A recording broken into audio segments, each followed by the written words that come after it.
Hi friends, I'm Ranu Jayan and today we are going to learn sets. So what is a set? A set is nothing but a collection of well-defined objects. Let's understand it through some examples. All the students of grade 6 in your school. It's a well-defined set of students which says that these students are in grade 6 of your school. So this is one of the examples of set. The second example is all the vowels of English alphabet. We know how many vowels we have: A, E, I, O and U. So this is also a set. Now let's come to the third example. All the strong students in grade 6 of your school. Is this well defined? No, it's a relative term. So this particular example is not a set. Fourth example, all clever people in Thane city. Again, this clever term, this clever people is not clearly defined. This is a relative term. Since this is a relative term, we cannot call this as a set. Now, each and every item or object present in the set is called as the element of the set. For example, this is a set, vowels of English alphabet, that is A, E, I, O and U. So, we have 5 objects in this particular set. Each of this item or object is called as the element of this set. Now, let's see how do we represent a set. So, there are 2 methods of representing a set. One is called as the roster or tabular form. The other is called as the set builder form or the rule method. Let's see how do we do that. Again, let's take example of the set of vowels of English alphabet. Now, I am representing the set with alphabet V. In this method, we have to list down all the elements of that particular set separated by commas. So, the set of vowels are A, E, I, O and U. All the elements are listed here, separated by commas and put under the curly brackets. These are called as the curly brackets. So, in tabular form or the roster form, we have to list down each and every element or object of that particular set separated by commas put under the curly brackets. Now, let's see how do we write this in the set builder form or the rule method. Again, we are representing this with a capital letter V. The set V is equal to X such that X is a vowel of English alphabet.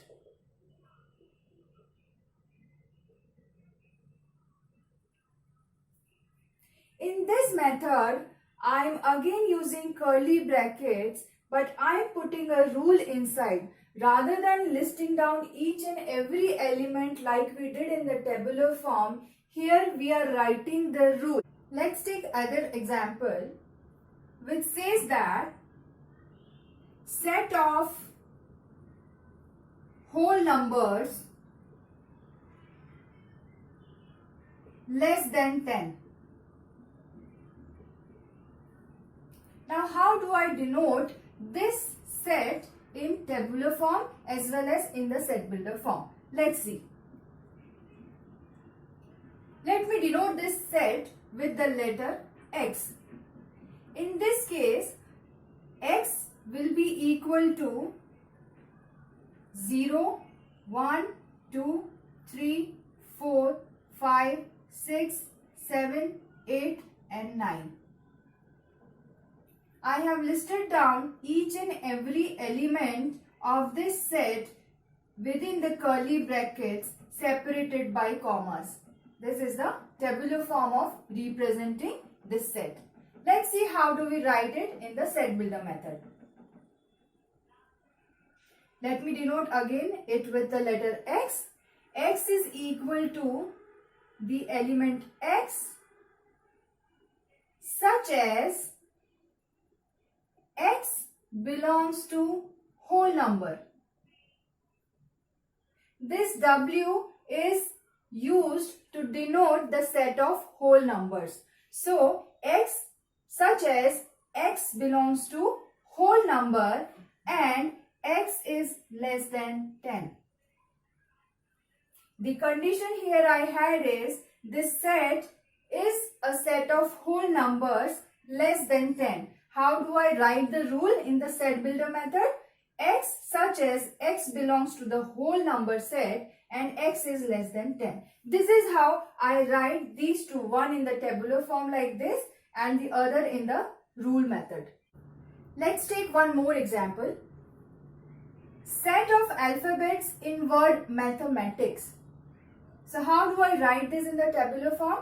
Let's represent the set with letter M. Now, what are the letters inside the word mathematics? It is M, A, T, H, E.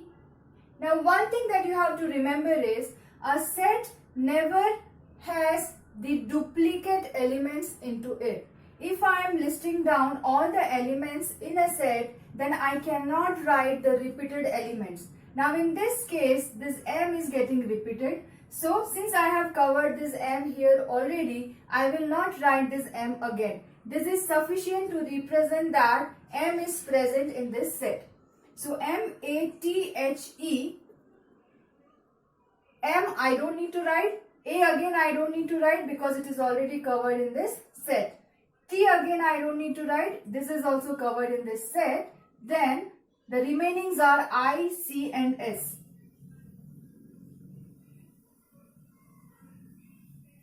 So this is the tabular form of writing a set of alphabets in the word mathematics.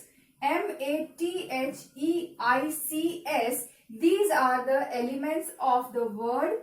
These are the elements of the set M, where the elements are the letters or alphabets in the word mathematics. Let's see how do we write this in the set builder form. Again, I am representing the set with letter M. M is equal to X such as X is a letter in the word mathematics.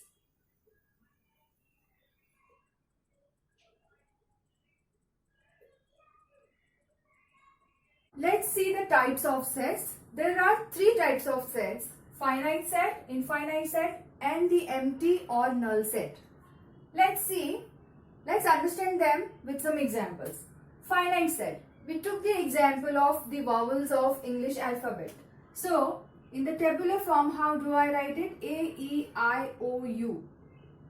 How many elements are there in this set? There are 5 elements. 1, 2, 3, 4 and 5. These are countable elements. If the elements of a set are countable, then that set can be called as a finite set. Let's take example of infinite set.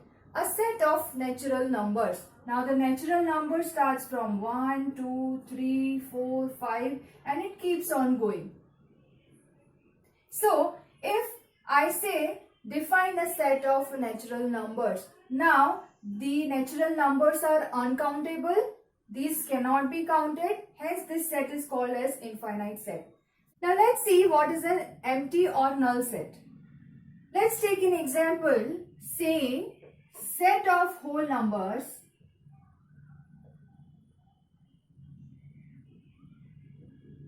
less than 0.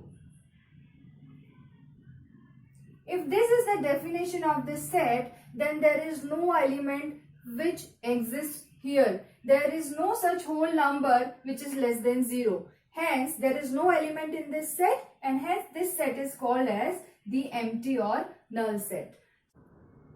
Now let's take few more examples, and with those examples we will try to see whether we should denote them using the tabular method or using the set builder method, and we will also see whether those sets are finite sets, infinite sets or empty sets. So I have taken two examples here. Let's go with the first one. Set of multiples of 5 less than 30. Now, what will be the elements of this set? This is the set of multiples of 5. So multiples of 5 are 5, 10, 15, 20, 25. It says that the elements should be less than 30. So this is the set. Let me denote it with S.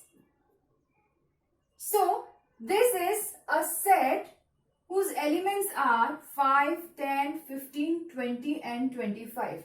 Is it a finite or infinite set? It's a finite set. Because the elements are countable. Now, is this right to represent this in the form of tabular method?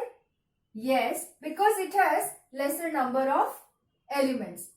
But if in case I change this 30 to say 3000, is it possible for me to represent this and list down each and every element? No, it is not possible. It is not practical. It looks awkward. So in this situation, I should denote this set in the set builder method or rule method. How do I denote that? How do I write this? Define this set. S is equal to X such as X is equal to, how do I write multiple of 5? I will write this as 5n. X is the element of this set S such as X is equal to 5n.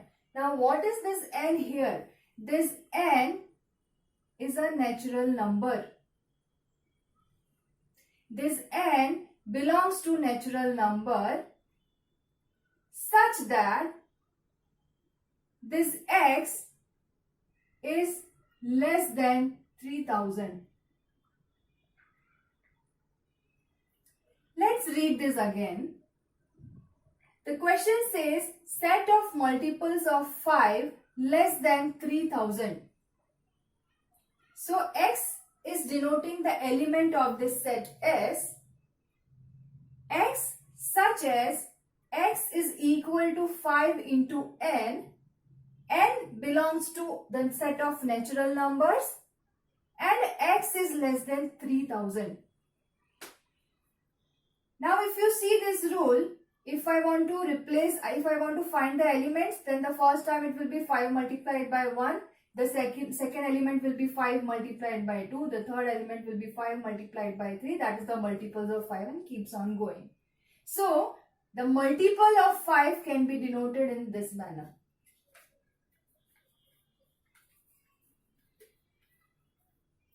Now let's see second example. This is the set of natural numbers less than 1000. Again, let's denote this set with the letter S. S is equal to the set of natural numbers less than 1000. Now, is it practical for me to list down each and every element? No, because it's a huge number of elements in this set which cannot be listed down practically. So again, I should use the rule method here to represent this set. How do I write here again? S is equal to X such as X belongs to the set of natural numbers and X is less than 1000. This is how I can write down this set in the rule method. Now whether this is a finite set or an infinite set, again the elements of this set are countable. There is a limit given here, so the set is a countable set. The elements are the countable elements and hence this set is an finite set. Now let's see what are equal sets. I have taken three sets here, A, B and C. In set A, these are the elements. The set B is defined as set of even numbers less than 10 and set C is having these elements. Now let's see which one are equal and which ones are the unequal sets. Now this set A is having 2, 4, 6 and 8 as its elements. Now let's convert this B set into the tabular form. It is the set of even numbers less than 10. So what will be the elements here? Set of even numbers. So 2, 4, 6, 8 and these elements should be less than 10. So the set is 2, 4, 6, 8. Now in these two, the elements are same. 2, 4, 6 and 8. Hence set A is equal to set B. Now let's see whether A and C are equal or not. In set C, there is an extra element 0 here.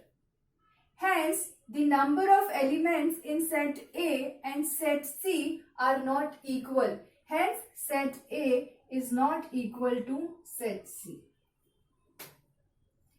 How do we denote it? Because elements of set A and C are not same, are not equal. I hope the concept of set is clear to you. In case of any queries, please write down in the comment box. Till then, bye-bye.